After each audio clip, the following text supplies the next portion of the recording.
Hey, what's up? How's it going? It's time for the Super Sully Sunday stream, 3 p.m. U.S. Eastern, live from our Boston studios, which is down the street from the corner, from Boston, Massachusetts, North America, planet Earth, which is the third stone from the sun, and the solar system, the outer spiral arm, the Milky Way galaxy, the local group, the Virgo cluster, the Laniakea supercluster, the known universe, smuggled somewhere within the yet to be described and plumbed and fathomed multiverse of possibilities, if such things exist even. Hello, what is up, LT? Lord Toth, as I live and breathe. Lane Kramer's here early. It's Sully time. That's right. It's Wayne's World. It's Wayne's World. Yeah, Jim's got a mat on for Ultimate Spider-Man. It's like what I feel about Ultimate X-Men in a way. Yeah, Jim's been possessed with the fire of Satan in his balls. And he's got to unleash the vitriol. Good to see everyone out there in TV land. That's right. What's up? It is time for the Super Sully Sunday stream, 3 p.m. U.S. Easterns on Sundays, where we go over the week in pop culture, some spirituality, maybe some cooking, and definitely some comic book reviews. My executive producer, a Pikachu, makes my show notes. You would have to really wrap your mind around the Palmer method, cursive writing that a mind like this can produce. I am just the talent. I read what he writes. And Rainbow Hulk. It's time for a Rainbow Hulk. You're right. You're rightsies on that one. No. You're leftsies. Yeah, a little bit of poking fun at the expense of others. That's what we do here. You know what I mean? Welcome. Let's see. This is the original show notes from 2 years ago. You can see right up in the corner there, 1/13/2023. Back when we were the Comics Coffee Table. You know what I mean? Welcome to the Comics Coffee Table. What would Bob Ross do? WWBRD. What would Bob Ross do? Well, Bob Ross would find tranquility and gentleness and harmony and love and some appreciation and some gentle vibes, some happy little trees. Bob Ross remains my spirit animal when it comes to being a content creator. Waka waka, that's right. He writes my material. I'm just the talent. Remember, we used to open up comic books. We used to look at them. We used to evaluate them. We were learning how to grade comics. That was a great experience. The coffee table was always where my friends and I would meet up and would hang out. There would always be something on the coffee table that we were trying to stick under the other one's nose, whether it's a new compact disc, a new VHS tape, or a DVD of a movie to watch, or a book, or even a comic book. And this has been my digital coffee table for a couple of years now, and it's a great place that we can all come together and all hang out. Yes, even the sissies and feminists too. You have the kids' table. It's over there. But you know what? You're still welcome here. We have to seat you at the kids' table. Yeah, them's the rules. That's right. Howdy. I got a cup of tea.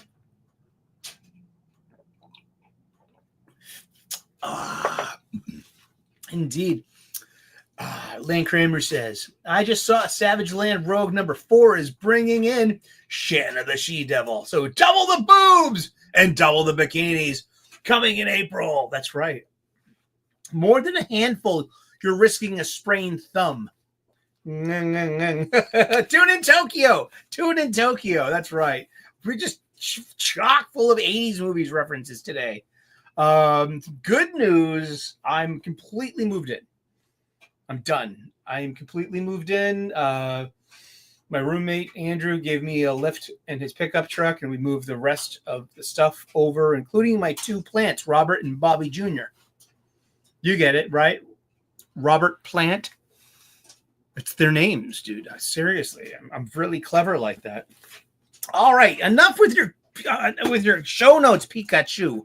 What's in the bag? We're gonna find out just a little later. What's in the bag? We got 5 floppies from our local comic book shop this week. 4 new releases and 1 that flew off the backboard, the behind the register. It was a wall comic, and it flew off. It grabbed my attention. I said, "How much is that doggy in the window, and what's its grade?" We're gonna see about that just a little bit, just a little later on. Dwayne Muth is out there in the house. Hello and welcome. Everyone's starting to come in. Just please wipe your feet at the door. You know what I mean? Maybe Japanese style. Don't be afraid to take your shoes off. I am not peeking at your toes. That's, that might be Pikachu's thing. It's not mine. Oh boy, we got to get through the clickbait of the title. I love making clickbaity title because it's full of non sequitur, and like last week I didn't get to the woke right. I wanted to get all over that, the woke right. It's just I wrote in the headline, is the woke right just anti-woke? And I don't even know what the fuck I'm talking about. That made no sense to me to type. Well, good thing I only typed it. It came from Pikachu, my executive producer, who writes all the material of the show, including not just the show notes, but the clickbait titles too. I mean, seriously. Seriously, I don't get it.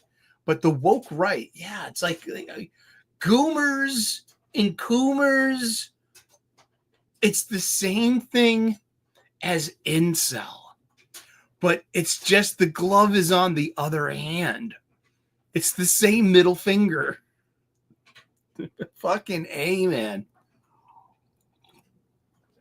Degenerates. Woke right. I mean, like, this is what I see of the woke right. It's a different flavor of orthodoxy, and it's a different flavor of moral high ground, superiority, of privilege, and of trying to get people to bend to your will. Or is it? I'm not sure. I know that's such a Tim Pool answer. Or is it? I know. Oh boy. Yeah. Well, the chat's alive. The sound of music. That's great. I agree, Dwayne.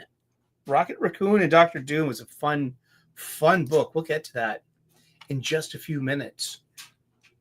But yeah, I mean, so like I'm not an active participant in what you would call the online culture war anymore. But I'm a bemused non-combatant. I'm a pacifist. I don't want, I'm out here with my real name, with my real face. And I've never doxed myself, but honestly, it's like, I'm Eric O'Sullivan from Boston, and it's about it. Sully, I'm your friend Sully from Southie. You have a friend Sully from Southie. It's Boston, so there's a fucking, you can't swing a dead cat without hitting a Sully or one of their cousins. Sully's coming, him and hers, and it's the 21st century. Why not? There's an in between there, I guess. Sure, if you really want it. I mean, if that's what you believe, that's what you believe. Those are your beliefs. I don't have to share your beliefs in order to respect them and just be able to live my own life. But yeah, the woke right, like the whole thing, like, I've been seeing like the Melanie Mac stuff. Yeah, and about how it's easily becomes a slippery slope because everything is leveraged as and extremes. It's very anti-gay, very anti, porn. I mean, like all porn is evil. Oh, she's one of these chicks that likes all porn is cheating kind of. I think Yeah, I've never heard her say that. She never said it to me personally. But it's more of like, I just think, oh God, one of these purity test chicks. And rightfully, chicks have standards, I guess, huh? Just good luck with that. Seriously. But there's like just this huge vibe of like what you would consider anti-woke. Wouldn't that be really just far right woke? That's what I think. What's going on here? I'm checking out some Twitter. Oh, I shouldn't have moved that page. What did I do? Oh, there we go. That's what I'm doing. Because we're going to talk a little bit about Neil Gaiman as well. I mean, yeah, that's all I got to say about anti-woke and woke and wokey woke and wokey wokerson. My friend Wokey Wokerson, he's like really wicked woke. He's so woke, he never naps. He might move to New York City because it's the city that never sleeps. So you're always woke. Woke. Wokey woke, double woke. I don't know. I mean, like, shit. I just put it up there for the clickbait, and hopefully we'll get some clicks and everything. What's up, AL? He got excited. I just got the static shock. He got really excited to see you, AL. I think it might be the Pikachu, but it might be you too. Yes, it's the city that never sleeps. While I'm a king of the hill, top of the heap, a number one. These little town blues are melting away. I'm gonna make a brand new start of it. New York, oh, fuck off. Fucking Yankees suck. Fuck the Rangers. Fuck yeah, I got 2 thumbs up for the New York Jets. Oh shit, I'm sorry, they're not thumbs. I'm kidding. New York's fine. I like New York. I love Manhattan. How's everyone doing? The Bostonian is coming out of it. That's right. It's Wicked Pissa. You know what I mean? Jets suck. That's right. Is there footballing going on right now? Shall there be the footballing going on right now? What about Neil Gaiman? Neil Gaiman, huh? Dark Horse Comics has sent this tweet out on January the 24th, 2 days ago, causing a ruckus in the cancel culture kind of thingy. Because Dark Horse Comics says, Dark Horse Comics takes seriously the allegations against Neil Gaiman, and we are no longer publishing his works, confirming that the Anansi Boys comic series and its collected volume have been canceled. How do you like them apples? I don't see DC Comics doing that. Warner Brothers, Discovery. I mean, they're just going to duck and cover. Why? Because something such as Alan Moore's Watchmen, Dave Gibbons' Watchmen, Sandman will perpetually be in print. And it's in different forms. You have absolute hardcovers. I would love to actually get my paws on that. Imagine if the price dropped on that, or maybe it will rise because DC will say we're suspending our printing press of money here for you know what I mean. Wow, how about that? Dark Horse, but it's like what the thing was. Okay, let's look real quick at Anansi Boys. Okay, this is the solicitation for Anansi Boys number 6.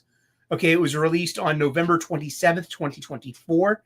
So you get more information here than the next page we're going to look at, because the next page is going to be its last issue.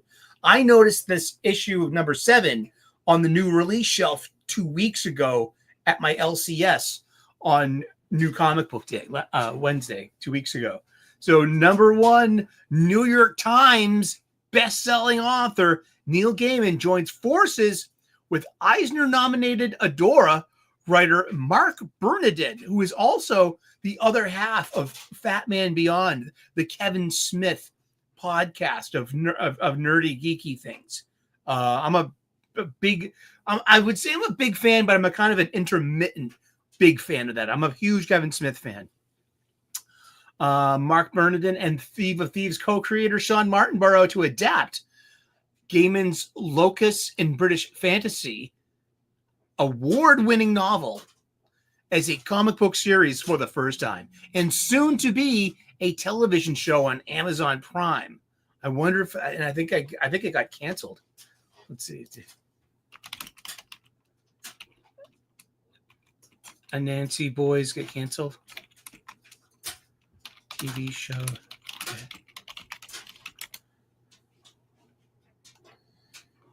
Okay. Just Rolling Stone, Dark Horse drops. It only doesn't say anything about the TV show being canceled. But remember, season 2 of The Sandman is yet to be released. And geez, and he also wrote Coraline. Did anyone out there read Coraline? I mean, seriously. I mean, and this is ironic. Yeah, that Gaiman advocated for cancel culture and believe all women. I mean, and this is like, yes, they call it being blown up by your own petard, your own mortar or mine, your own time bomb. You did it wrong. Stand by. Daddy needs a refill, please. Wait a second. Let's not. This is like one of my favorite parts of the doing a show is the pour. Yeah, that's about it. It's my grandma's tea kettle. Nice strong cup of tea.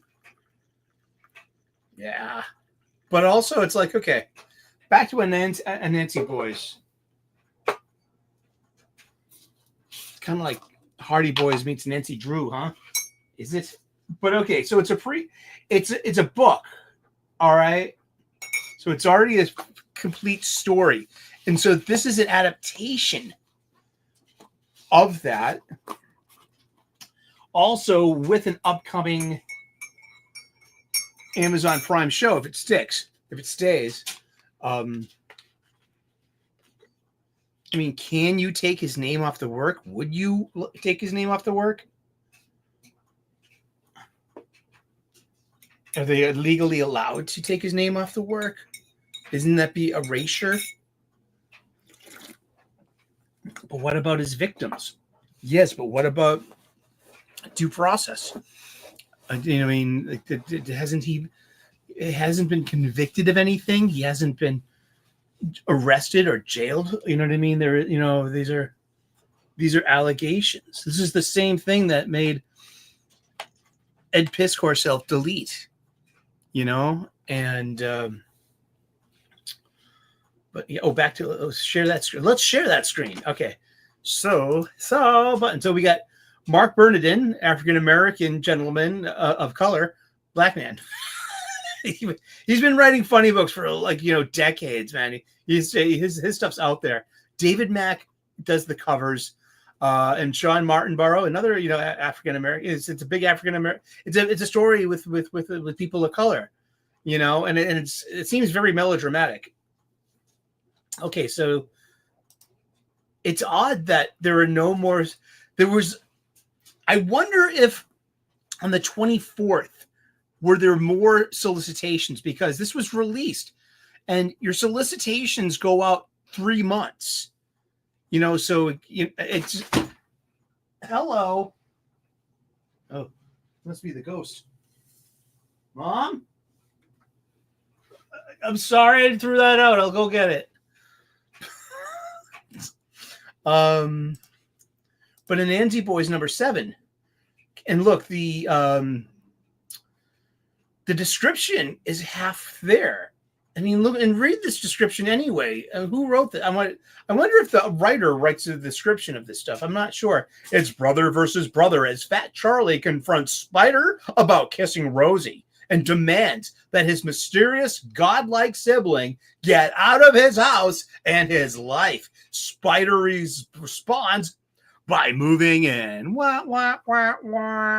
to Fat Charlie's spare room and on to sleeping with Fat Charlie's fiance. Oh, wow. Oh, and Graham Coates has the police looking into Fat Charlie, alleged and it's cut off mid-sentence. It must be like sunspots or something like that. Oh, stand by. Let me catch up to the chat. Did I read? Yeah.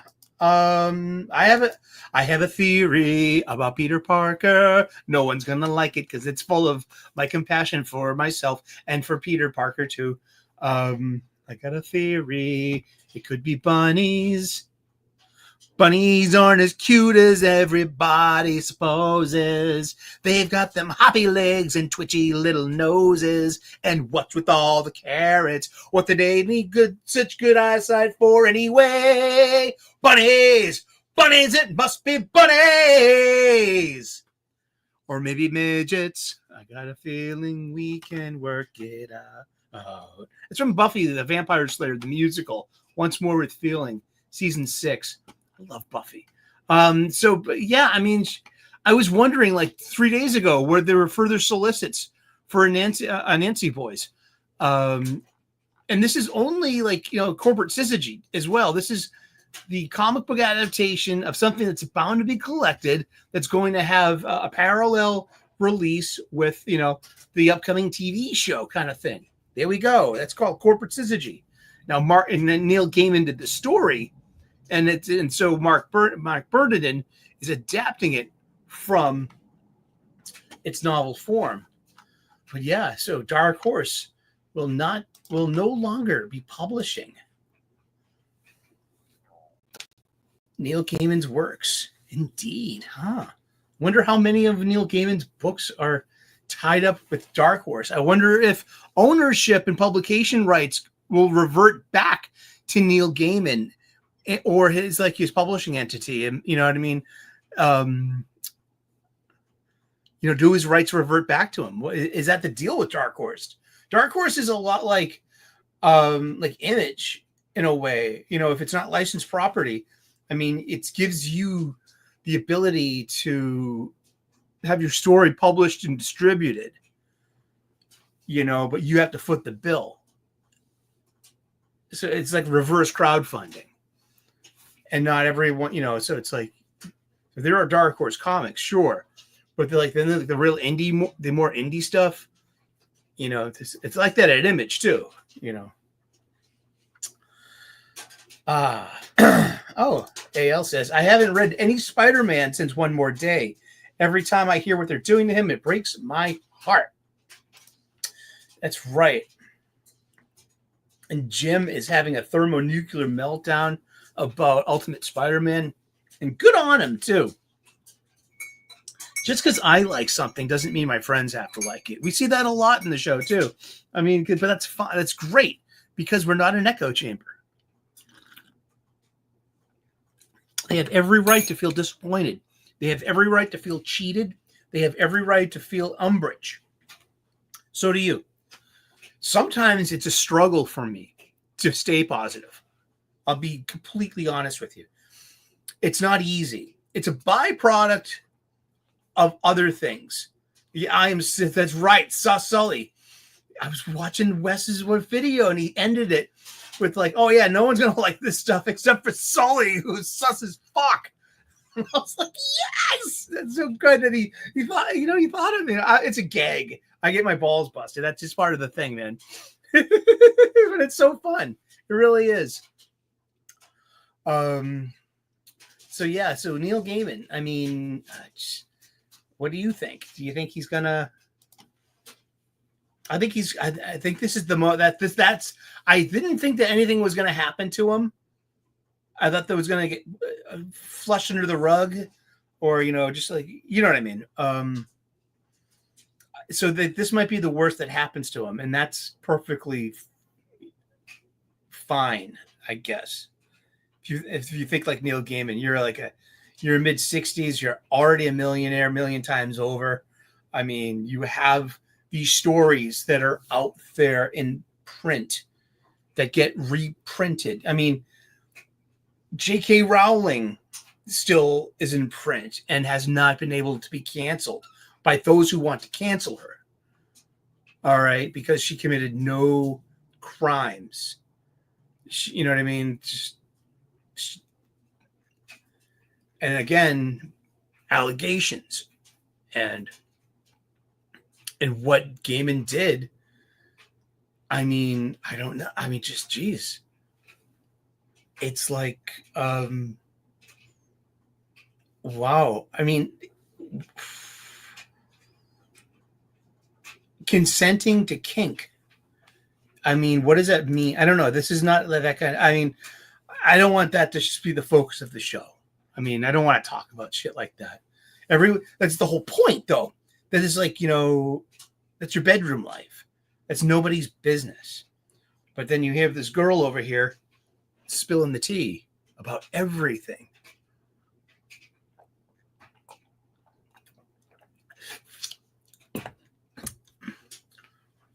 And it's embarrassing. It must be embarrassing for him, for her, for embarrassing for me to read. Wonder how you feel. Are you embarrassed to hear this kind of stuff? I don't want to hear about someone else's sex life. I have a hard enough time on my own trying to establish mine. You know what I mean? I don't want to hear anything about. I don't want to hear the neighbors. I don't want to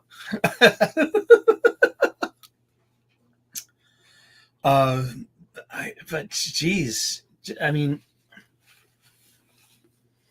he's a big target. I mean. And also there's a huge thing of why now? Why not 6 months ago and 12 months ago when the story really broke? What happened?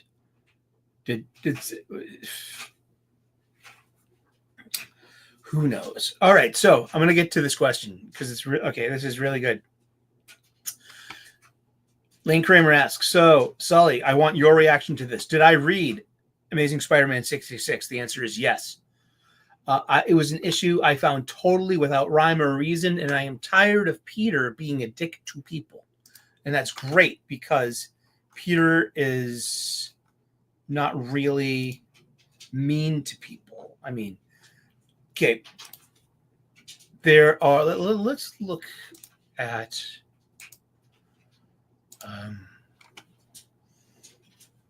stand by 1 second. New comics this week.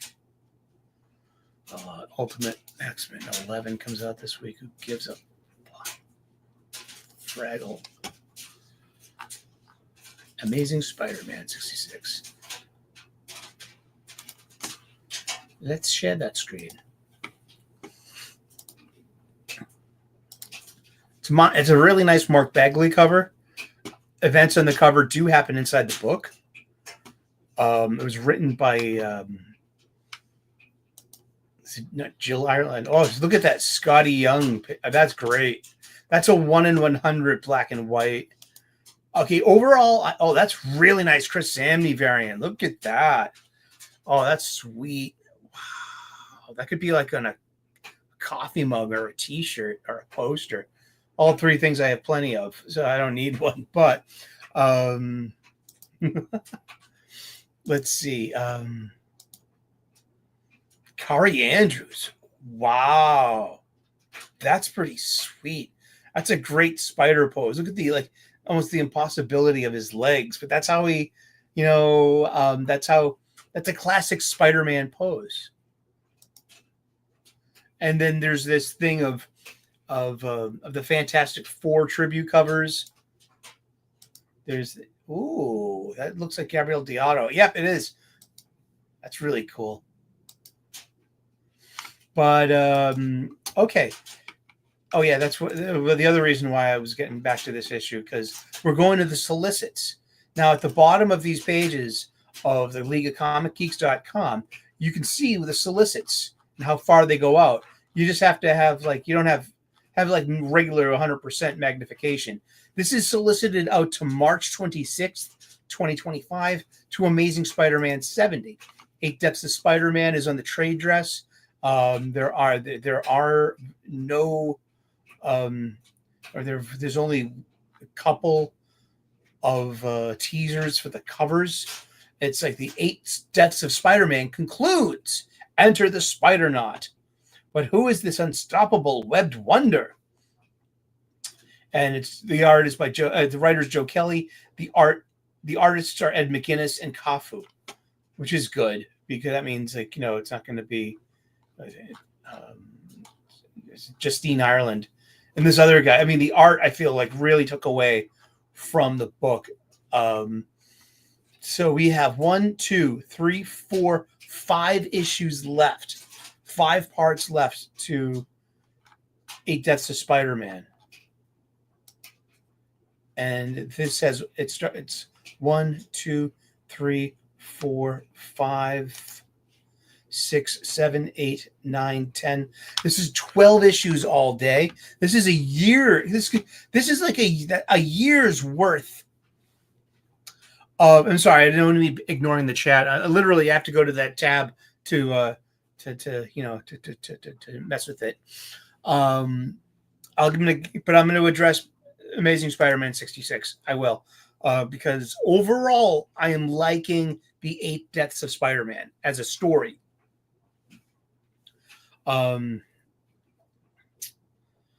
Joe Kelly and Justine Ireland have been doing a decent job.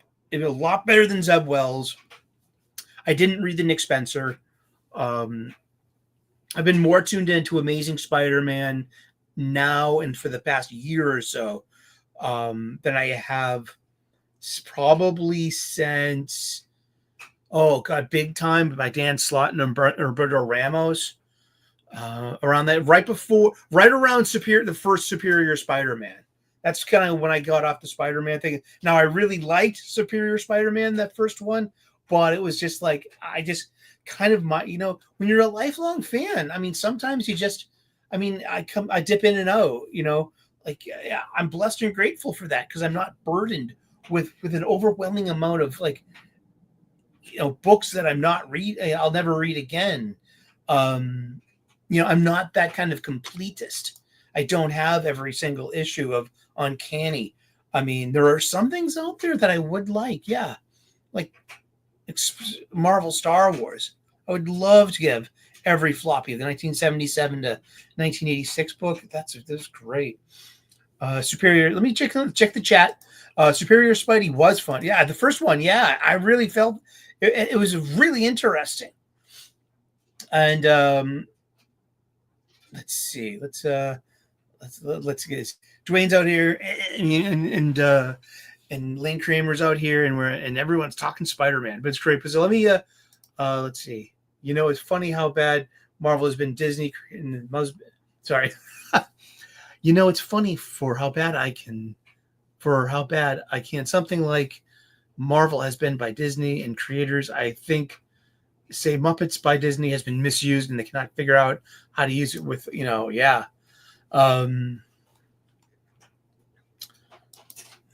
Thanks. Yeah, that is my, that's my big copy of it. It's for, that's the 1978 oversized Superboy and the Legion of the Superheroes special, The Wedding of Saturn Girl and Lightning Lad. It's really great. Mike Grell art. When I grew up on that, I had that as a kid when it came out, and I was probably about 5 or 6, maybe 7 when I got that. And I read that till the cover came off. That was beloved. I spent $40 on that. That's probably about a 7. Grade. Yeah, my sip of tea. Let's see. Spiderman.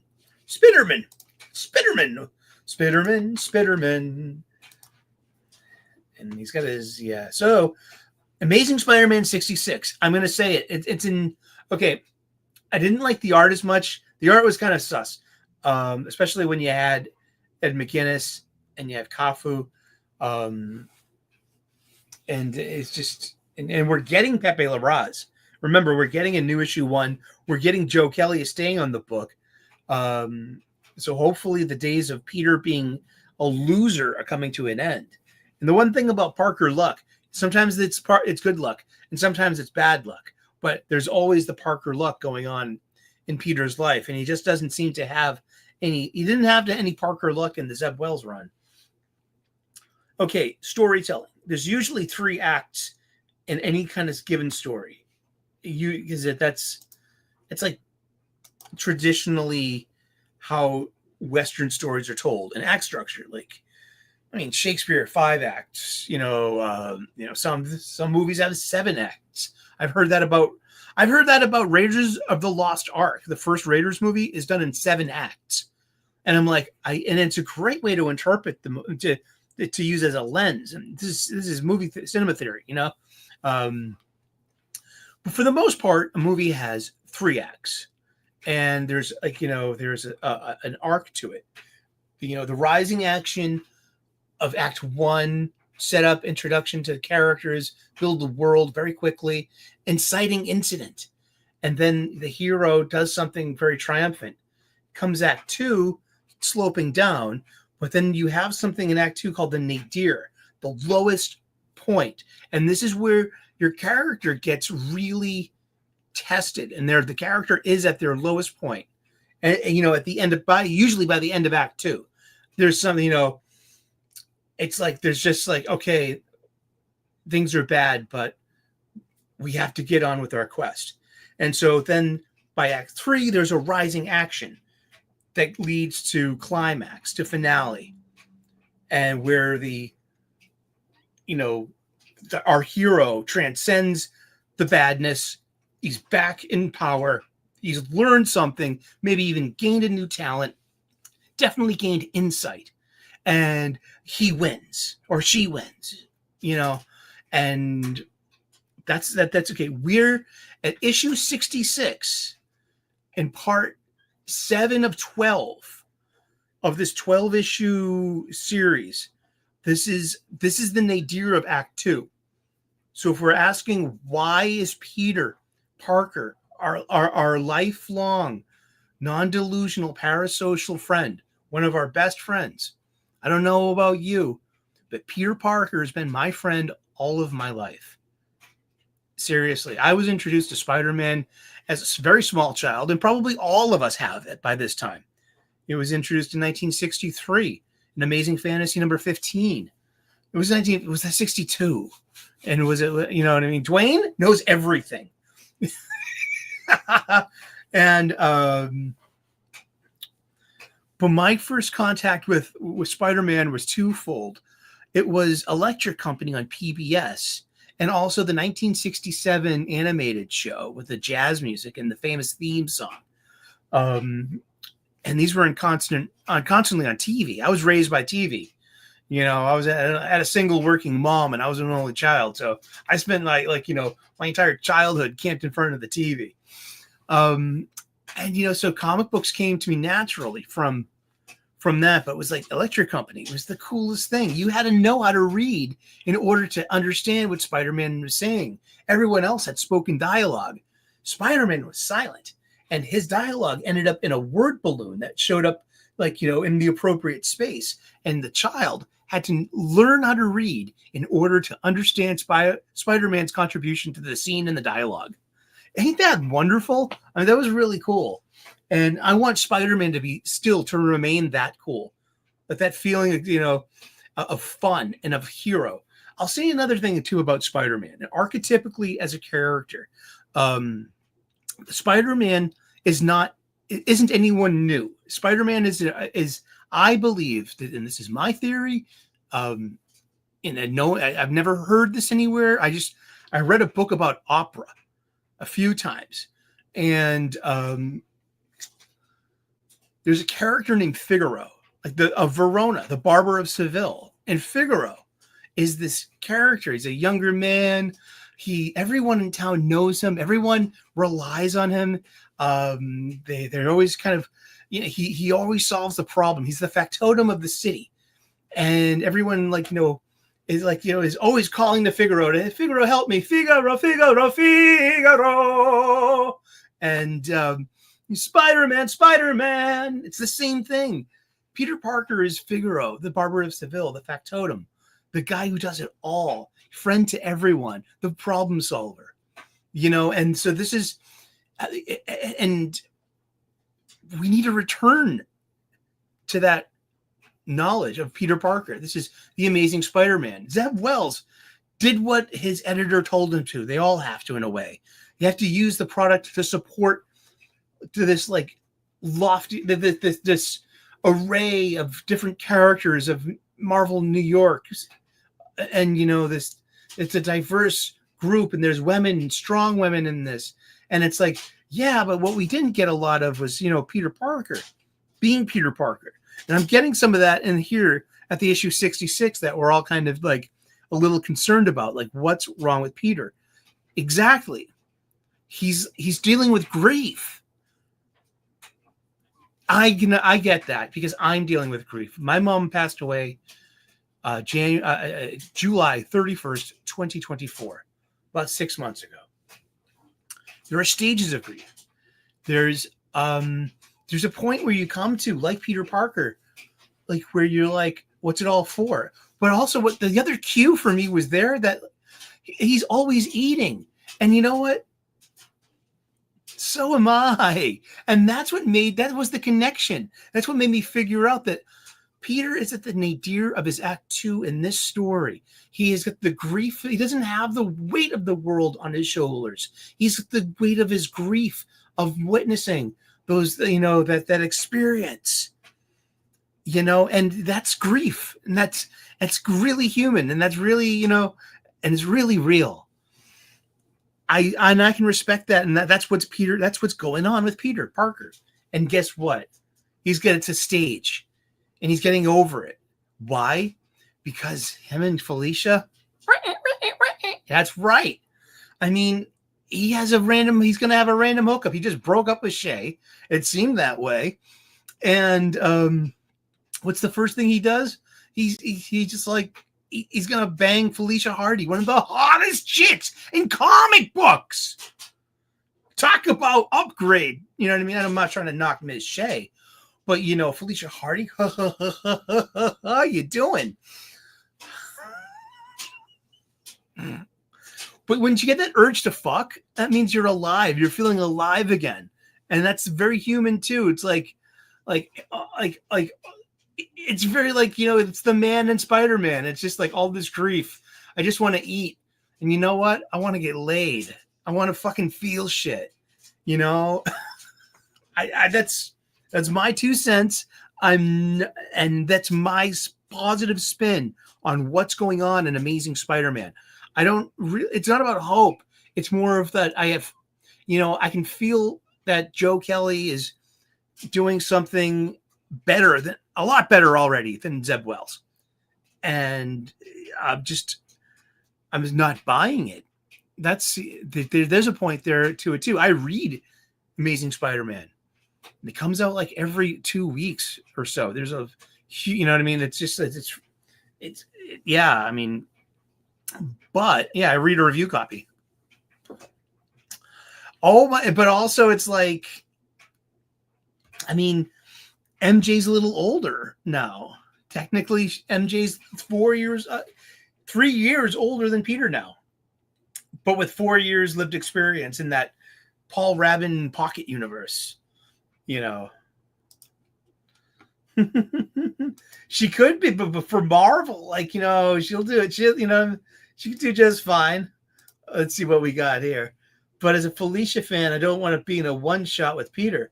It might be. It's just like, you ever had, I don't know. I was single. I've been like this. It happened in my 30s, and you never had a random hookup with an ex, and just next day you were like, okay, I don't know, but I want to see how 8 Deaths end. It's been interesting. Some of it's a little bit of a chore, like this, like all this talking scenes with the Cyrax, and then X-Men scenes. It's all right, whatever. But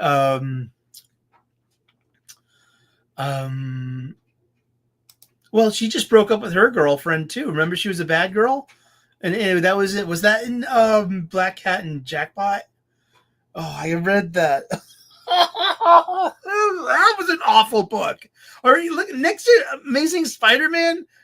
Are you kidding? Amazing Spider-Man's a lot better than something like Jackpot and Black Cat. Oh man, that book was. Why not? I mean, so maybe Peter can finally get like, you know, that big, you know what I mean, Squirrel Girl and on that too, especially if it's like Marvel Rival Squirrel Girl. It'll turn into like something on the Hub. You mean like some Neil Gaiman shit? Oh, let's leave Peter Parker out of that. You know, oh shit. But yeah, that's my 2 cents on ASM 66. I mean, we don't have to review it now because I just spent like, yeah. But it's worthy to talk about. I mean, because we're all worried about Peter Parker. We're all disappointed in Nick Lowe's shepherding and handling of the iconic and reliable property of Peter Parker, the Amazing Spider-Man. I mean, he's just, is he the platform to support the rainbow of different spiders that have shown up, that have come out of this, like, you know, that he's Amazing Spider-Man can do that because he's really strong, but he needs that book, that one book where he's the main character, you know, and it's about Spider-Man and not just, it's not the Tombstone story, you know what I mean? And his troubled, you know, it's not the Sopranos light, you know what I mean? Lonnie versus his daughter, the Beetle, you know.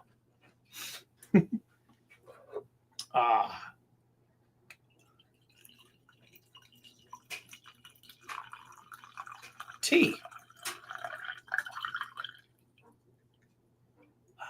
Here we go.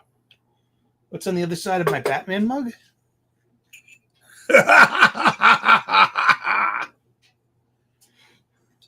It appears I have got a bat in my belfry. Now, I should have done that in the Jack Nicholson voice, right? It appears that I have a bat in my belfry.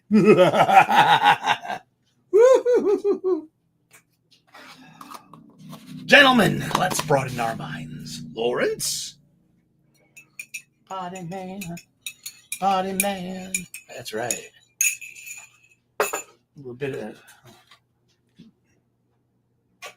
There we go. Not my last cup of tea. This is my 3 p.m. cup of tea. I've reached the point in my life where I need a cup of tea in life. Hold what like what? I don't remember what was I holding. To whom? To Shay? They broke up right in the middle of the street. It was the fun. It was like, you know, and just, yeah. And I hope he gets busted too. I hope Shay walks in and like oh my God, but we were on a break. You know, that whole Friends foolishness thing. Remember that episode of Friends? The one when we were on the break?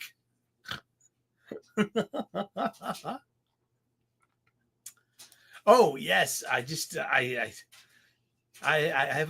have a wild streak in me, and I must express it somehow with the reckless abandon that I'm so used to. But being an old man now, I need some stability in my life too.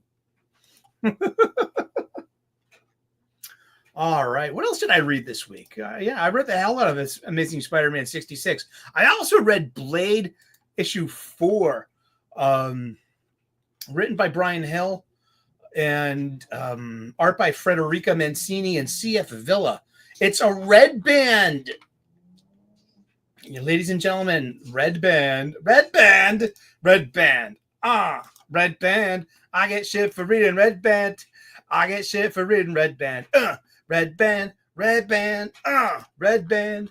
Red band comic books are interior variants. And I got every Blood Hunt well, 1 through 5. And there's Werewolf by Night. There's Wolverine Revenge, and which has a sick variant cover in a red band. And I was like, no, I've sworn those off. I don't even like this book.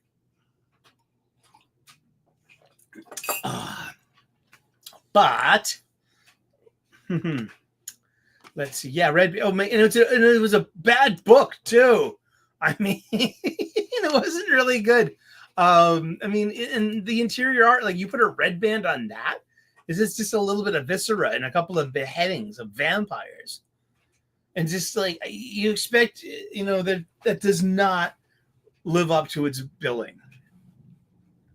And to be honest, I made my dipping my toe into Red Band was at Blood Hunt. And so comparing the normal version versus the Red Band version, there wasn't much. There was like maybe like one big. What Pika? What's going on? Oh, that means the dryer. And the laundry's done. Where was I going with that before the laundry interrupted me? Blade, Red Band. Yeah, I mean, like the one Red Band page that had it going on was the end of issue 1. Stephen Strange's, becoming an exploded, like eviscerated human being, being vampirized too. And that's where that's Red Band. Here is my pick of the week from Marvel, and this is J. Michael Straczynski and Will Robson's Dr. Doom and Rocket Raccoon #1, and it's a book of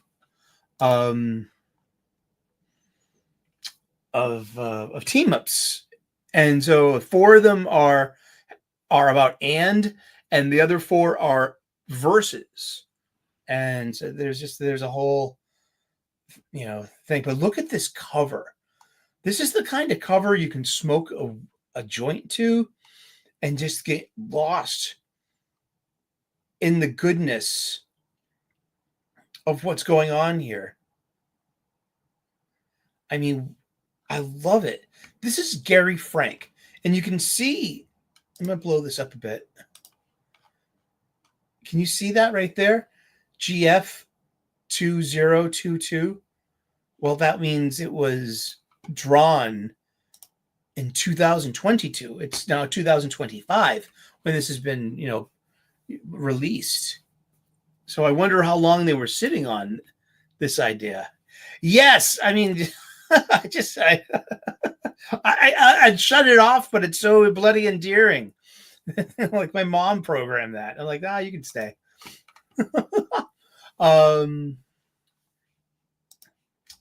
Where's my but this is a Gary Frank cover, and just like look at none of these are 3D patterns. This is hand drawn.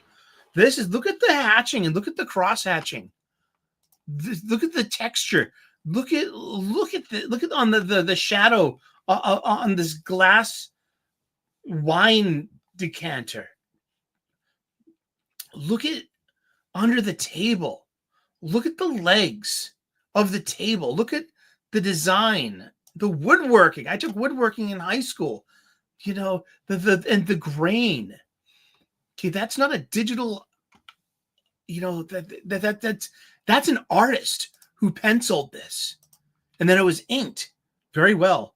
Wonder if it says cover artist Alex Sinclair inked this. There's a Gary Frank line art. Alex Sinclair probably did the coloring too, and I just think this is wonderful. And the rest of the book, it's fun, it's jaunty. It makes a couple of ham-handed movie references, so Rocket gets called Rabbit like how like Thor does in the movies, which I think is funny. It's my favorite part of like any of that Guardians of the Galaxy stuff. I am not a Guardians of the Galaxy movie fan. I'm sorry. I know I'm weird. I thought the first one was an Earthsat's remake of Boogie Nights. And so I shut it off 10 minutes in. I was like, I'd rather watch Boogie Nights, you know. But I mean, yeah, Doctor Doom and Rocket Raccoon, #1. This was fun. I should have bought a copy.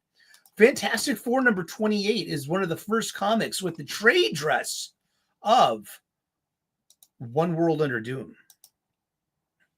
There we go. That's some trade dress for you. Trade dress is the, you know, it's what you find on the cover of a magazine. That's like, that is the, this is not just words and information. This is a designed logo. One World Under Doom. So we're, you know, this is the, and it's an official crossover. And Ryan North has done a really good job with the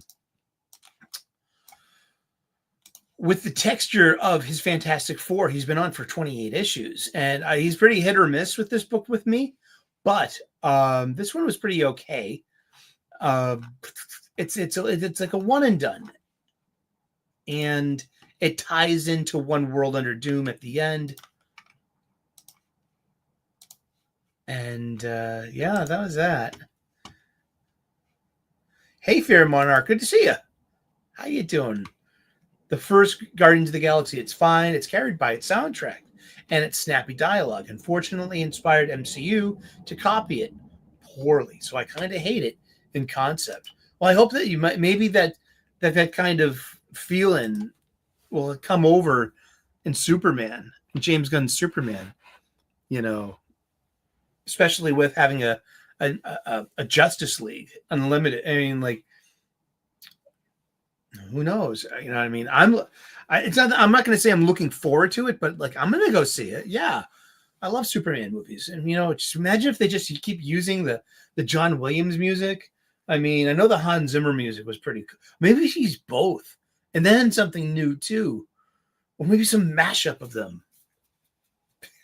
Fly, fly, fly, little starling. Fly, fly, fly. I ate his liver with some fava beans and a nice Chianti. What else did we read this week? Yeah, Fantastic Four 28 was fine. Safe as milk. Helverine #2 by Ben Percy. It's about Akihiro, who is better known as Daken, the son of Wolverine. Daken means mongrel. And he was ripped apart by Sabretooth and the Sabretooth War over on the Wolverine Monthly before the end of the Age of Krakoa. So Akihiro was reanimated and stitched back together by one of these hellfire demons, and it's like that obliquely ties into some Ghost Rider stuff, you know. And so yeah, this killer design. That what they did was they put that demon into Logan, and they called it Helverine, and they had this sick design of, you know, a Wolverine with a Ghost Rider head on fire. With his head on fire, yeah! Ghost Rider motorcycle hero, yeah! Fucking Henry Rollins doing Ghost Rider. That's sick. Oh, man. I shouldn't do that. I shouldn't sing that out loud. I'm pitch perfect, you know. We'll get a copyright strike. Ghost Rider motorcycle hero, yeah. I thought it was okay. Wolverine 2, you know, first 2 issues were okay. Oh my gosh, fucking Iron Man issue 4 by Spencer Ackerman. This thing is terrible. Ugh. Art by Javier Pina, and with Alex Sinclair on colors. But well, maybe Gary Frank inked his own thing, man. I bet you he would. I don't like the the new armor. I don't. But it's supposed to be steampunky. It's supposed to be roughly hewn because he cobbled it together out of spare parts. But also, he's wearing his.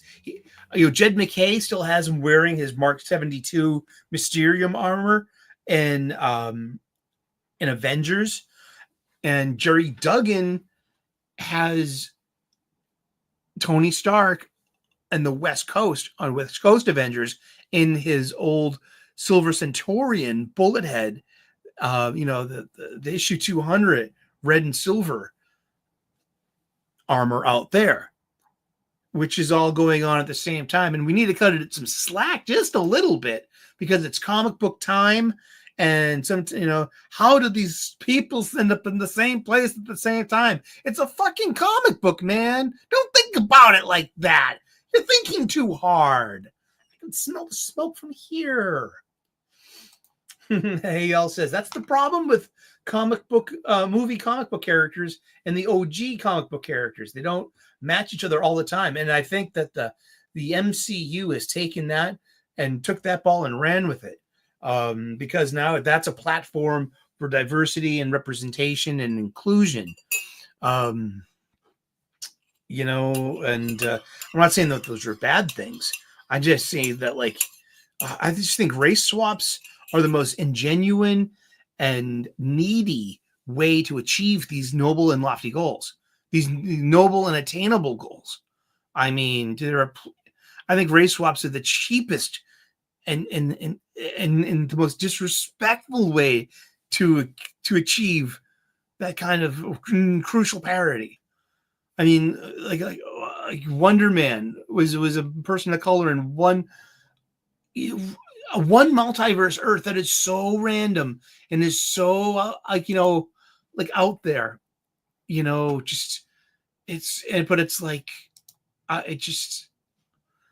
yeah. I mean, and on top of it all, Iron Man 4 is bad. It's a bad book. Yeah. But also MCU did deviate from day one in 2008 in Iron Man. As soon as Tony says, "I am Iron Man." Yeah. But that was also more of the Ultimate Universe's inspiration as well.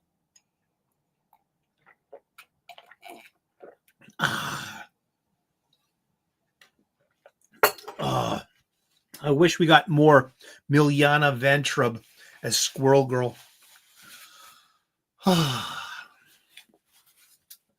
Oh boy. Anyone watch Agatha? I think Kathy Hahn's hot for a woman my age. And Aubrey Huff. I love Aubrey Huff. I heard it was actually pretty good. I don't watch Disney Plus stuff. I don't D Plus. I don't Hulu. I don't Netflix. All I got is Amazon Prime and YouTube. I've read the first few Drawing Blood. I mean, it's interesting. I mean, and my favorite parts are the Kevin Eastman pages. He usually has 2 pages in each of those books, and that's quite literally that's my favorite part because I'm a Mirage Studios TMNT fan. That was like freshman year in high school. It was when the cartoon was first aired. So it's then you have A Tale of Two Turtles, and then in 1990 you get the fucking movie. Yeah, love that movie. And yeah, but I don't know. Where was I going with that? Iron Man, Kid Venom, issue 4. I'm wondering if this is what happened. If Marvel commissioned some manga from some Japanese artists like Taigami here and Peach Momoko. And so this is because it's Ultimate X-Men is such a misfit into what it's going on the rest of the Ultimate books when it comes to Maker's Council. Sure, you have Viper, a woman that's colored like Viper. That's what I'm getting. I mean, like, so I'm kind of thinking maybe Peach Momoko's Ultimate X-Men was an Exiles manga, kind of like this. This is some kind of Marvel manga. We have Kid Venom. It's about a symbiote that attaches itself to young Sakata Kintoki has bonded with an alien symbiote named Clinter. Together they are Kid Venom. And so he's like a samurai page or squire or something. And there's like intrigue and magic and other symbiotes. But the last page is really fun because it ends with some multiverse skipping. Like this baby that is obviously from a 21st century Earth that we know just shows up in the middle of this Japan, symbiote battle in the last issue. And then we end up through a portal and we're magically on Earth 982, home to Mayday Parker, the Spider Girl. Who are you, little symbiote? And why did you kidnap my baby brother?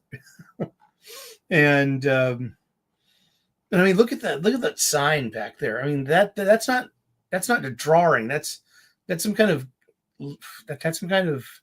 digital generator. Just to let you know.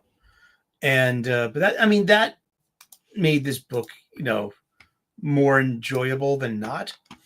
Ricky B, hello. How's it going? Good to see you. Ultimate X-Men has its flaws, but still better than all the other current X books in the main continuity. I would agree with that, but I would suggest my From the Ashes pick. I read them all. I get these reviewer copies. I've been reading every X book since the fall of Krakoa. I mean, I've been tuned. Yeah, just I'm on a review show, so yay! And but I gotta read all of these fucking X-Men books. It's Sentinels.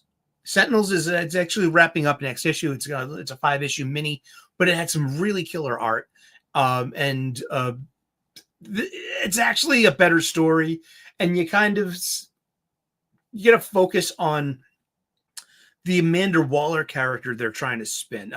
Warden Ellis, who is the overseer at Grey Malkin, the former X-Men mansion, which is now a mutant prison, and she's converting mutants to work for her, like Suicide Squad style, like Blob, Pyro, and Siren.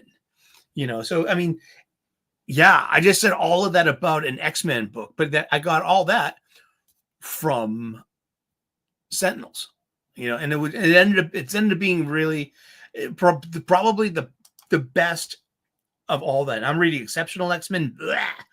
I'm reading Adjective X-Men by Jed McKay, and that's okay.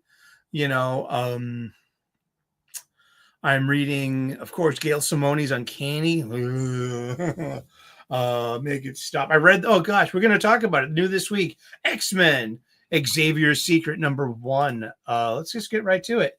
I mean, I can't even tell you what the secret was. I don't know. I read this thing twice.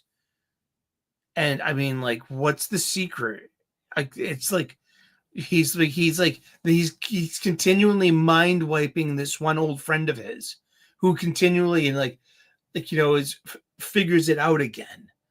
So it's kind of like Inception meets Memento meets Stupid. I don't know. And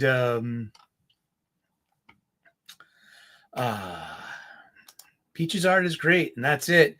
Yeah, I'm not sold on her storytelling. I mean, well, maybe I would like Ultimate X-Men more if there were just one or two heroic men in this. There are no heroic men in this book whatsoever, and it's latent misogyny. Misandry. Sorry, it's a misandrist story. I mean, every male character in there is some self-deletion victim, or physically abusive to a woman, or some kind of victim of violence, or a host of the Shadow King, or the maestro of the Children of the Atom. You're pulling all these weak people. There is not one heroic, strong male in this entire book, and it's off-putting. Yes, it's my least favorite book, and I love it. And I love the creator. I love Peach so much. I really do. Let me have a drink of water. Be water, my friend. Bruce Lee. I got this from the Bruce Lee store. Yeah, I put on a lot of weight. All right, here's something. Let's segue into something. Fandom, fellowship, this YouTube thing of ours. I have a home. I have a tribe. I also like to keep my fingers on the pulse of what's going on and where I came from. But I'm moving. I just moved. I've also put on a lot of weight. I was saying about Amazing Spider-Man 66. Peter's dealing with grief. That's why in every scene you see, he's eating something. You know what I mean? Because eating is a way to process grief. And I've been eating a lot lately. So, and I am overweight. And that's something I'm making myself the commitment to do something about. I stepped on the scale and I'm over 200 pounds. And I don't like that. And it's not healthy for a man my size and my age to be carrying around. I was exerting myself and I started having that stereotypical fat person's kind of sound when you breathe out kind of thing after being up and down the stairs. And I'm like, I've never sounded like that before.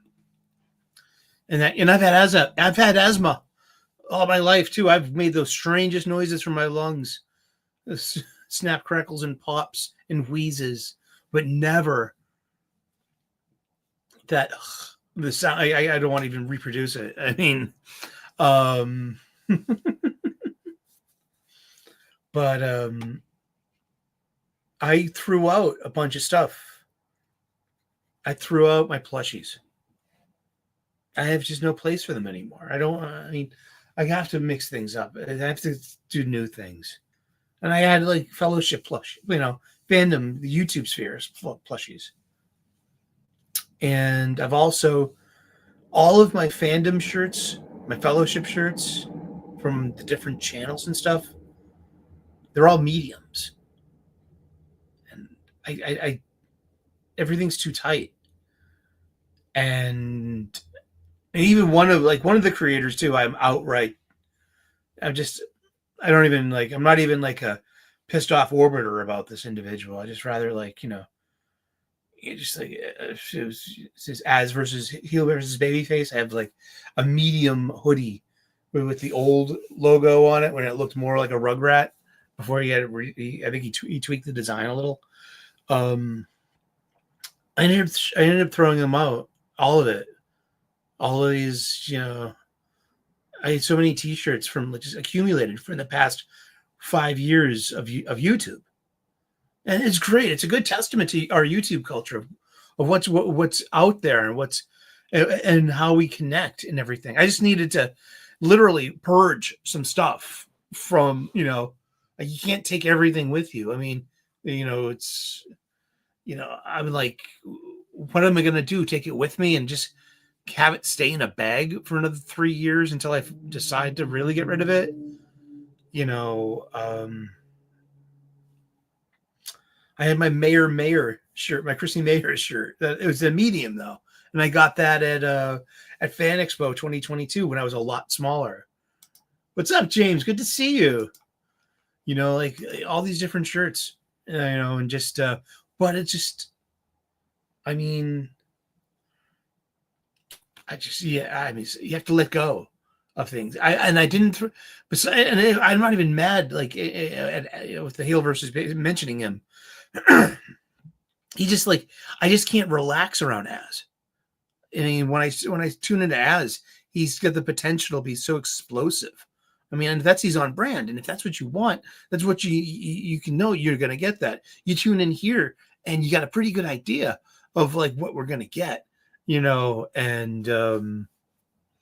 so yeah, I made a choice, but no, I don't want, and honestly, ever since he stepped away from FNT, I can tune into Friday Night Heights again, because it's like he was just like really like, I don't know, I don't know. Does anyone out there watch his Rippa show, the Rippa and the Silverback? And oh my goodness, it's Gray from Wakazashi's Tea House. Let's get the coffee on. You missed tea time with me grandma's teapot. And Gray, check it out. And my mom's had this ever since '89. I've had this since it came back to me because I moved in here. And what's in the cabinet? It's my old coffee mug from the 1989 Batman craze with the Tim Burton movie.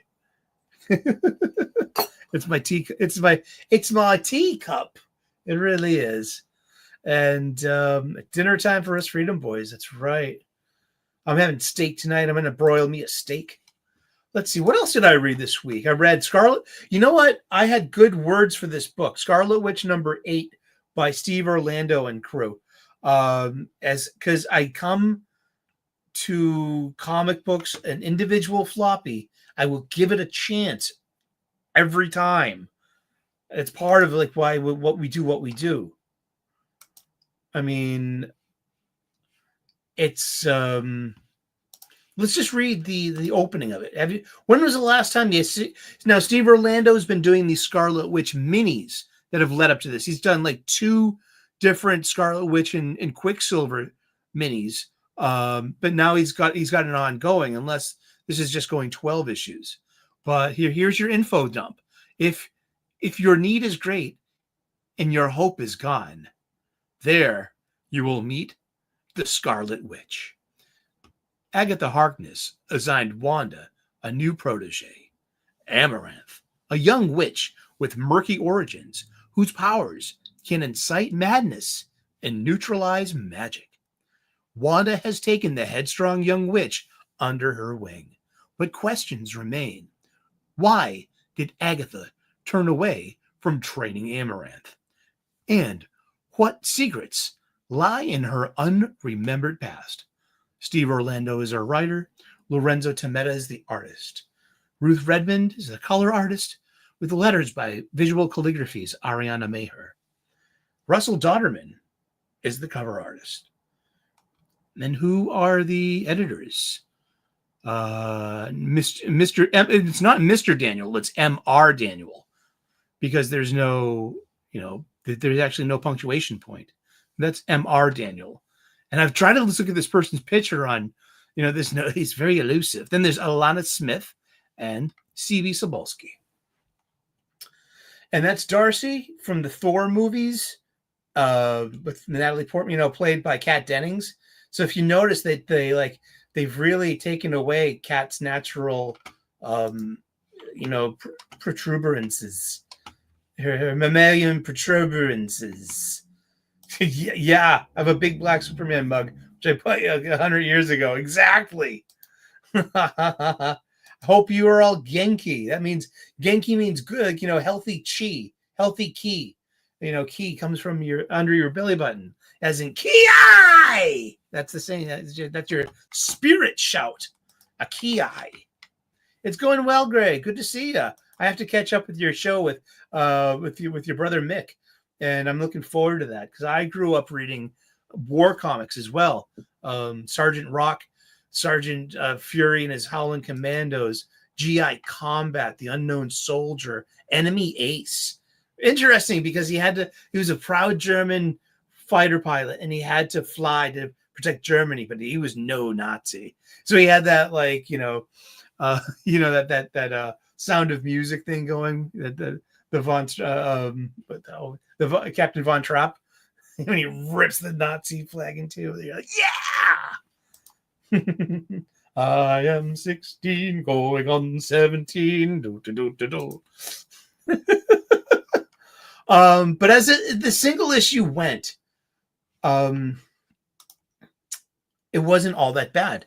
Story told, rising action, decent panels, clear art. I mean, all coloring these days is just this morass of pink, purple, and blue that I affectionately have now referred to as everqueer.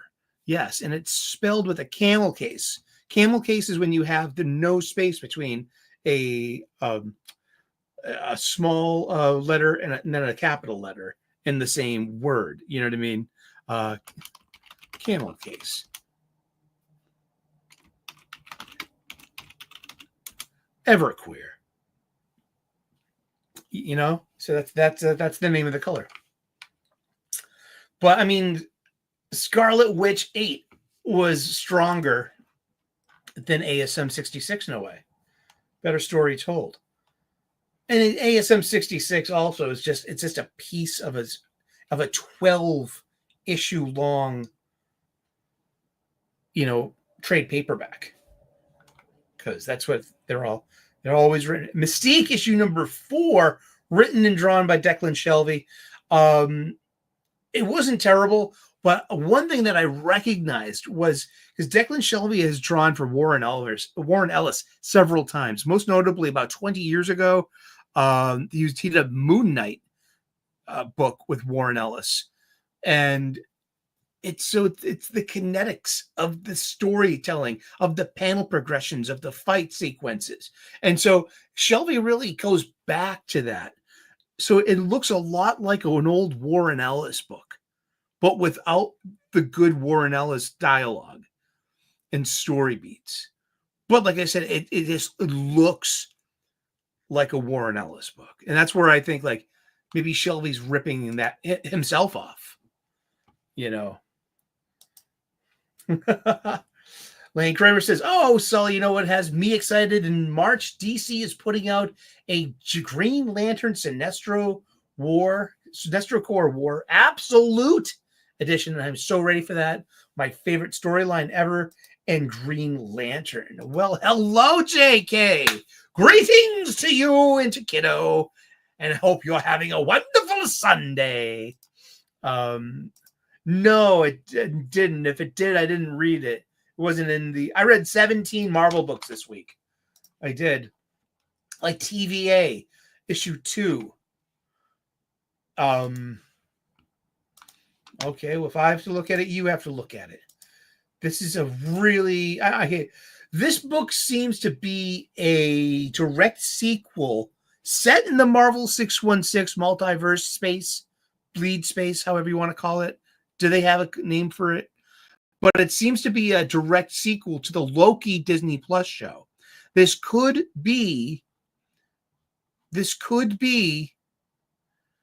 is a terrible book, though. I mean, that's so bad. We've got Ghost Spider, who's we've got a Gambit, and you also have this is Jimmy Hudson, and I don't know. The original Jimmy Hudson was the second Wolverine on the Ultimates and the Ultimate Comics Ultimates. When after Cataclysm, Wolverine gets killed, but his son Jimmy Hudson has claws, and he becomes the next Wolverine. So that's Jimmy Hudson, and then and Captain Carter. And then you have all this like there's the Owen Wilson character and all this stuff. And then there's the first appearance of Sylvie. So this could be a key issue. Seriously, this could be a key issue because this is the first comic book appearance of the popular Loki alternate Sylvie. What do you think? Is TVA number 2 a minor key issue just by default? Oh, comic book collectors. Oh, this grand comic book conversation that we have, this grand comic book shop style conversation. Oh, I like it. Phoenix number 7 came out this week. I hope that there's a 14-year-old girl out there reading these and buying these, and earning for their chores, her Venmo money and that Stephanie Phillips is connecting with a female reader out there. And Stephanie Phillips, unlike Peach Momoko, does have heroic men in this Phoenix book. It's just that it's a Stephanie Phillips book. So it has she can get base hits once in a while. but it's like it's not made for me. You know. Ooh, Fear Monarch. This is a key issue. Heck, come on, I'm the guy who bought 3 copies of Green Lantern number 5 because it has the first DC comic book appearance of Razor, who originated in the Green Lantern animated series and who was also in an episode of Young Justice. I believe that's the one that Aaron Sparrow wrote as well. I'm pretty darn sure. Ultimate or absolute, Mr. Sully? For me so far, I'm buying Ultimate Spider-Man. I like Ultimate Black Panther. Everything else is, Ultimate Wolverine, and though some of the fight scenes were really good, but no, I mean Ultimate X-Men, no thanks. Ultimates, what a activist, it's yellow journalism, but absolute, they're like 3 for 3 in my humble opinion. I'm only buying one of the titles. I'm only buying Absolute Superman, but I'm liking Absolute Superman. I feel like it's going somewhere. I like the twist. I like the. I'm looking forward to issue 4. I like the dramatic senses of style in both Absolute Wonder Woman and an Absolute Batman.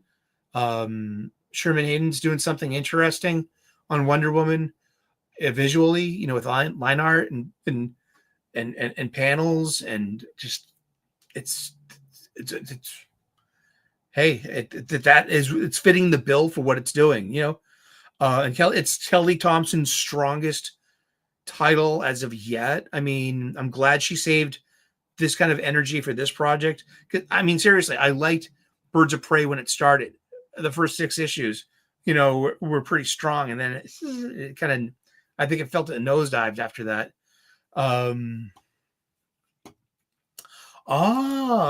That's interesting. The Malice debut issues have gone up. Malice is a playable skin for Sue Storm, or is she Malice herself? Is Malice a Sue Storm skin, or is Malice a villain to play? That's interesting. Absolute doesn't interest me at all. That's absolutely. But well, the whole thing is, if it's good, and if it ever catches your fancy enough that you give it a chance, you can always go back and pick it up. So that's the great thing about comic books. It's like one of the picks in my pull list, and what's in the bag. I mean, that's been an ongoing. It's a 275th anniversary issue, so it's a 100-page. It was for $9.99, and it took me by surprise. I'm like, oh, that's on my pull list. It's usually like a $4.99 book, $3.99 book, and so it's like, but I mean, that's 5 issues. It's like a comic book is what, 22 issues if you're lucky.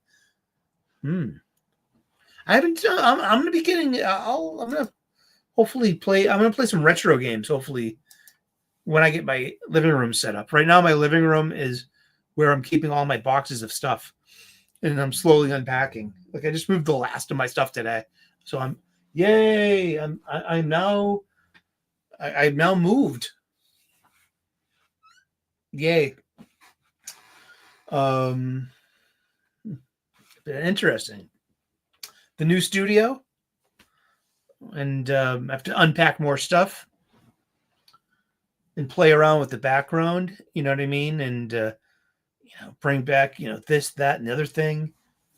I get so many Star Trek eagle moss and tiny robots. What do you put on your display? I got a vision. I have to execute it. I need some more lights, lighting, that kind of stuff.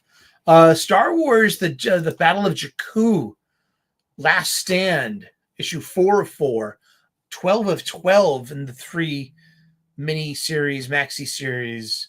Like, why are there giant storm? Why are you have all of this like, you know, what happened to Jakku that you have Ray scavenging parts still that are salvageable 16, 17, 18 years later? You know, that's that how it is? Is it 18 years? No, it was, how old's Ben Solo? Because we have the birth of Ben Solo at the end of this dumb book.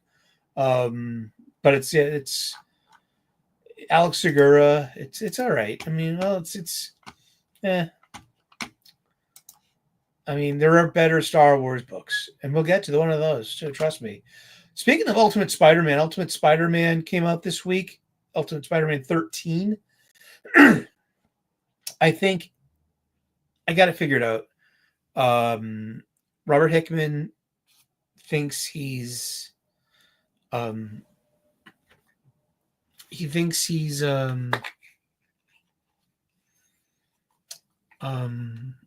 David Chase of The Sopranos, and this is his Sopranos. This is his superhero Sopranos. I think that because everything's talking over dinner. We opened with talking over dinner.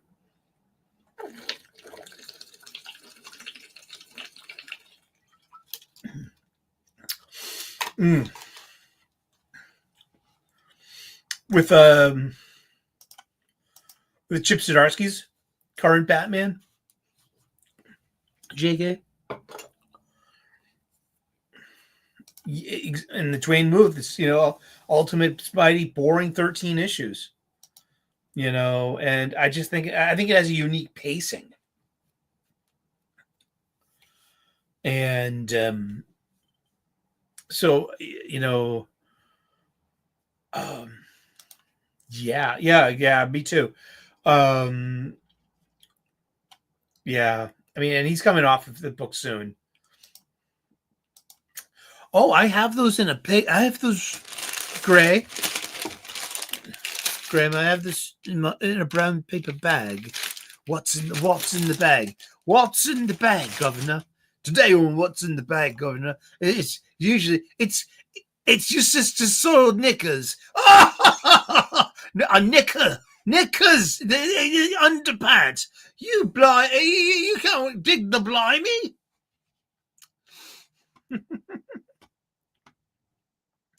It's $5.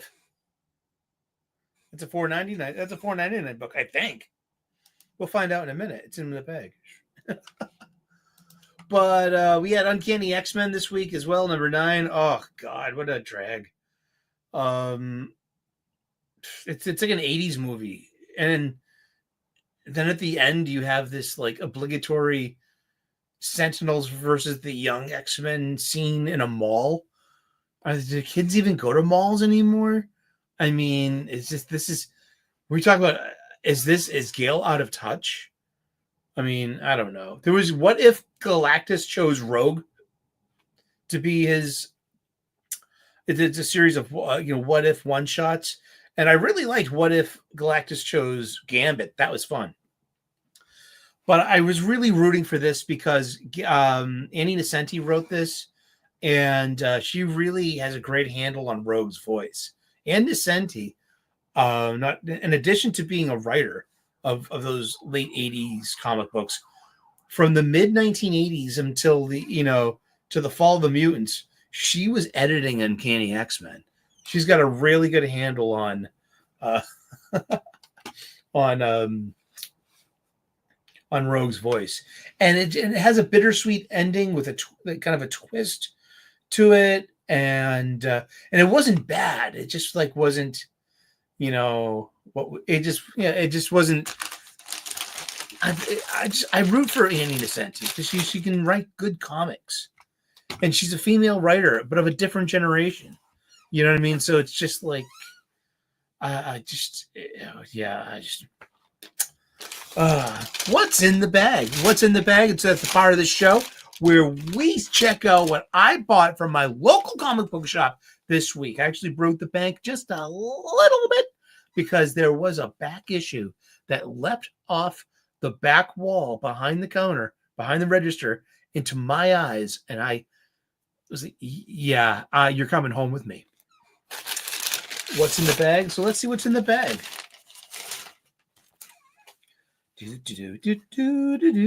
Ultimate Spider-Man number 13. As we said, yeah.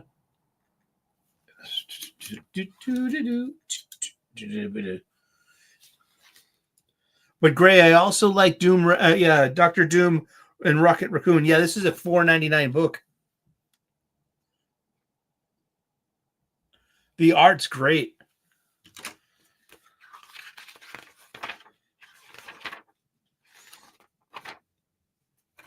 And we have what appears to be Spider-Man on patrol. It's his son, Richard, inside the AI Picotech suit, which may or may not be Ultimate Venom. Because in the original Ultimate Universe, the maker made the Ultimate Symbiote. The Ultimate Symbiote was artificially made. I'm pretty darn sure. So this would follow.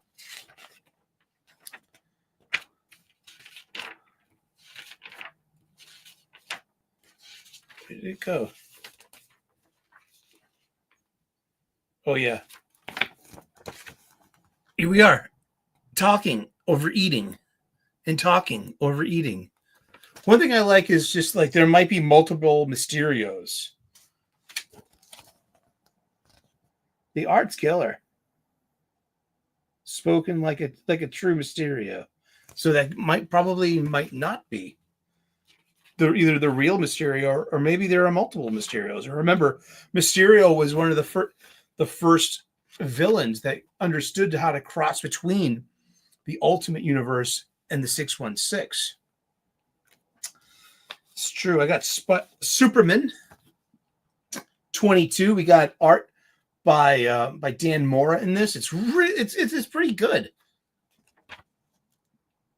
I mean, I feel like the design of this it's like Doomsday's first arrival suit, but also it looks like, ooh, look at this! Look at that great splash page. But look at all the Everqueer. That's the color we're talking about. That pervasive purple that's everywhere in comics these days. But I mean, like, look at those panels, though. This is a really good comic book. Look at this. Look at these panels. This is Dan Mora. Dan Mora's prolific. He can do 2 titles a month sometimes. Great line art. Look at that Kara Zor-El. She's a pretty good colorist. I think who's the colorist on this? Jordi Belair? Tamara Bonvillain? Alejandro Sanchez. I mean, I get it. A lot of the stuff is probably 3D. There's a lot of digital assets in this double page spread. You know, there has to be. I mean, the lines are kind of like too straight, you know, on that ship. That, you know, you know what I mean. There seems to be no organic line to anything except for the heroes. You know, an organic line, like, you know, is like when you can see the weight of the artist's hand on the pencil. Yeah, I mean, and Joshua Williamson's writing this. I got every issue, and it's like, oh, look at this. Here's your big reveal. It's a Doomsday Superman team up, dude. Look at this splash page. This is great. Oh my goodness, AL, you have a great week. Good to see you.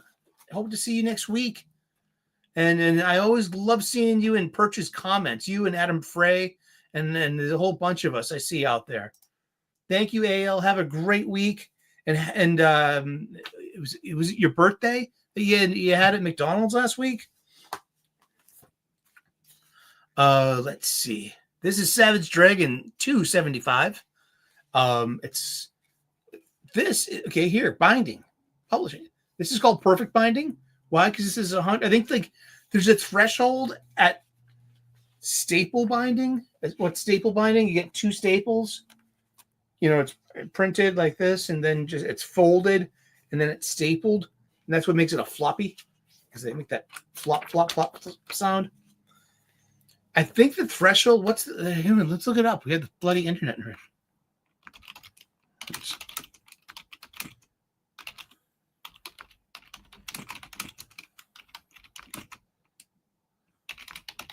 What's the page threshold for staple binding? You could staple bind about 30 sheets, so that would be about that would be about 60 pages, including your cover. So, and this is so that's 100 pages. So what's perfect binding? Well, perfect binding is when they glue. Your birthday's in May. Okay, good. You mentioned that on Thank You Critical last week. So around,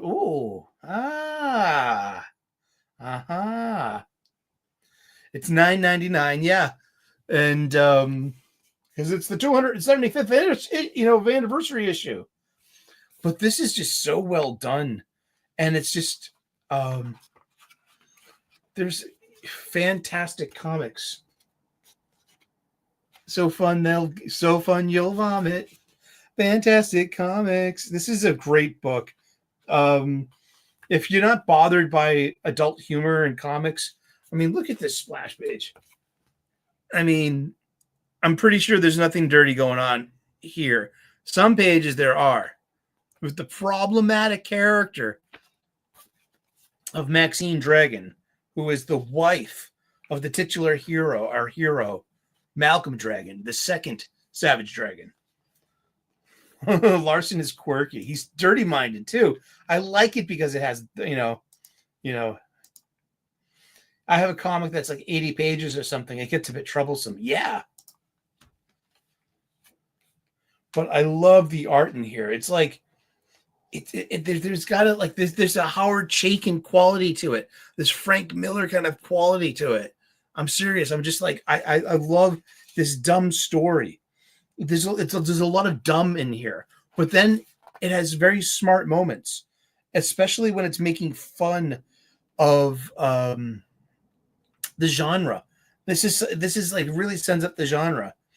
But I mean, like, yeah, there's a really problematic character in here, and it's not the bad guy. It's the hero's wife, who is, Maxine is a drama bomb, and she's got issues, and she's quite literally a nymphomaniac, which is taken literally as a real psychological condition. It's not fun. You know what I mean? And she's always like, she's problematic because she's very young looking. And so she's always in like, risque, ribald, dirty, lewd situations involving sexuality, nudity, intercourse, different states of it, and especially because she looks young. But I think there's a play on manga and anime and on Maxine Dragon. I think she's an interesting character because of that.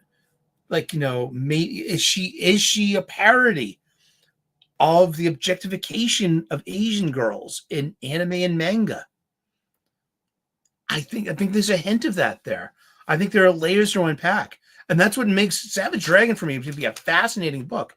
And I'm just like, I'm in. And just it's just really fun. Yay.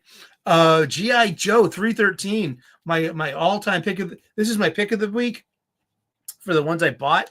This is just this one big, well-paced, well-drawn fight of a battle of wills, a battle of minds, and then a battle of fist on armor between Destro and Cobra Commander. Look at this Andy Kubert art.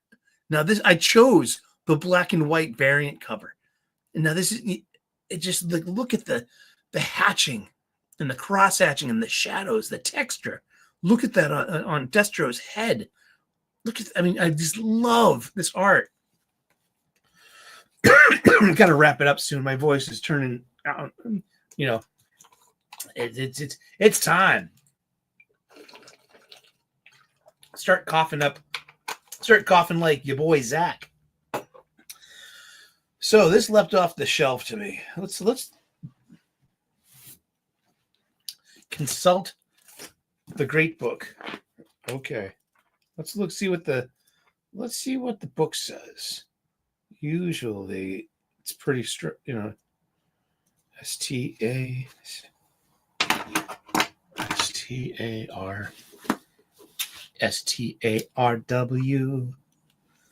STARWAR.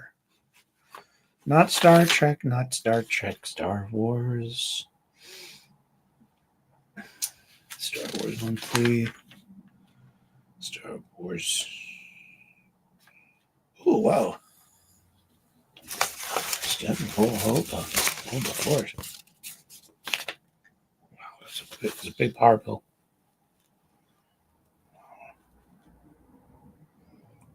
Really? Wow. Must the kid said it was about a 7.5, and the older guy said it was about an 8. So in the book here, a CGC rating of, in the 10-point scale, a very fine 8.0 would be $46. A fine, a 6.0, would be $21. At near mint, a 9.2, this issue goes for $125.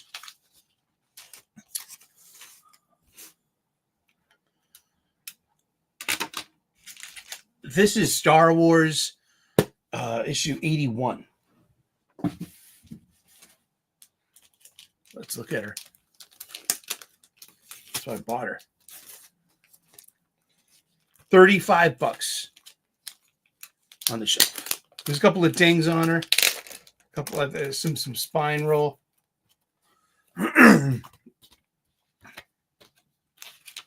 Where is the bell? Oh, the bell's backed away somewhere. Yeah, it's pretty good. The corners are clean. Still a little bit of rub. A little bit of that. You see the cracks on the spine. That spine roll. See that? So yeah, I got this for $35. And this, I got this off the rack at my comic book shop.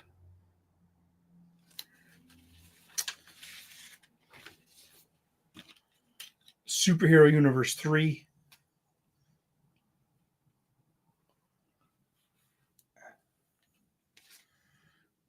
Mary Jo Duffy, the script and the plot. Rotten Friends did the breakdowns. With Palmer and Mandrake did the inking. Joe Rosen did the lettering. Glynis Wine, wife of Len Wein, is the colorist. Louise Jones is the editor. Louise Jones and Jim Shooter is editor-in-chief. Louise Jones would meet a nice guy at the office. His name is Walter Simonson. So you know her as Wheezy Simonson. This is cover dated March 1984. So this was on the shelves in December of 1983. And this is a Tom Palmer. I think that's his name. Tom Palmer cover. Yeah. Thank you, Dwayne. This is also a direct market copy from a local comic book shop. You can tell from this square here, if it was from from the newsstand, it would have the barcode. And that's how, that only applies to like Bronze Age and Copper Age books. Because, sooner or later, oh, look at that. He-Man and the Masters of the Universe. These aren't toys. These are models from Monogram that you would use, glue and assemble them. And I don't think they're to scale with the action figures. Frogger by Parker Brothers. Now at home. This one is for the Atari 5200 graphics. Bubblegum. And it gave you a puzzle in there too, a Scrabble puzzle.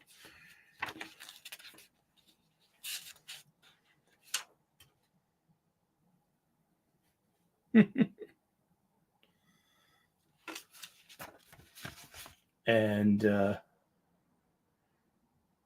look at that art. But the thing about this that makes it so special is this. It's the first appearance of Boba Fett in the book after Return of the Jedi. Boba Fett gets himself out of the Sarlacc, and the Jawas find him unconscious in the desert, and thinks he's a droid, and they took him in. So they take him in.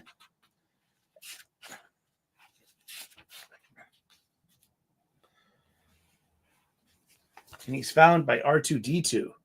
Why is R2-D2 in there? I don't know.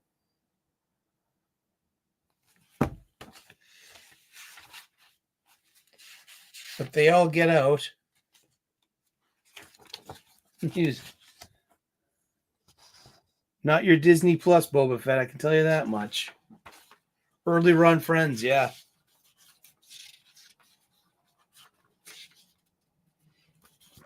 And we finally have a showdown between Boba Fett and Han Solo.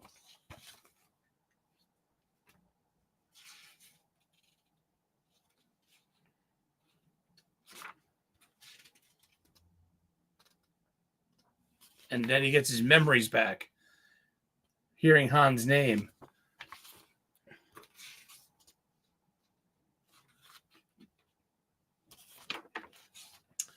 And it ends with the sandcrawler falling into a Sarlacc pit. Is at the end of Boba Fett.